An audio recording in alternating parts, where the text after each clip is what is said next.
अभी आप सुन रहे हैं सेठ दीवाना को। जन छोरी के जइबा ससुरवा रो तो नहीं हर के तो हरियरवा जन छोरी के जइबा ससुरवा रो तो नहीं हर के तो हरियरवा याद ये कहीं मिल कौलज के जो है याद ये कहीं मिल कौलज के जो है जइते फाइटी कर जबा गई जन छोरी के जइबा ससुरवा रो तो नहीं हर के तो हरियरवा जन छोरी के जइबा ससुरवा रो तो नहीं हर के तो हरियरवा याद ये कहीं मिल कौलज के जो है याद ये कहीं मिल कौलज के जो है जइते फाइटी कर जबा गई जन छोरी के जइबा ससुरवा रो तो नहीं हर के तो हरियरवा सेठ दीवाना रिकॉर्डिंग स्टूडियो कटवारा। DJ Gohan Mix. साथे जे हमारा हजी यही मरई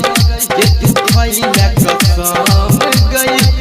तब हमारा भुलाई के जइबे सुन हमर सनम गे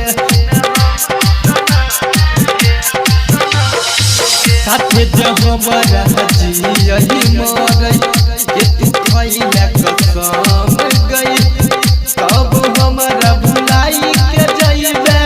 सुन हमर सनम गे याद ये कहीं जब तोहर जे हमारा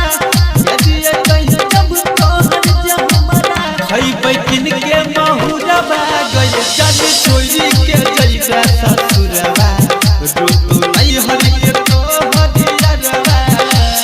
सेठ दीवाना रिकॉर्डिंग स्टूडियो कटवारा।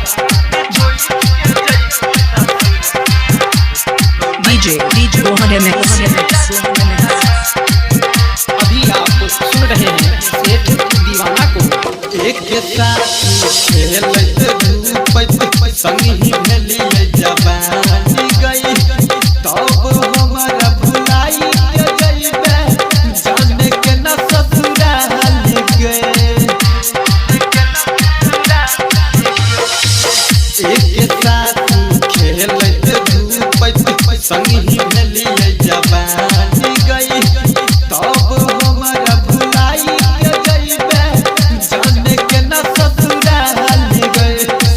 सेठ दीवाना गिरज मोहन हे गई सेठ दीवाना गिरज मोहन हे गई मिलई तो तोरा से ससुरवा गई जन छोरी के जइबा ससुरवा रो तो नहीं हर के तो हरियरवा जन छोरी के जइबा ससुरवा रो तो नहीं हर के तो हरियरवा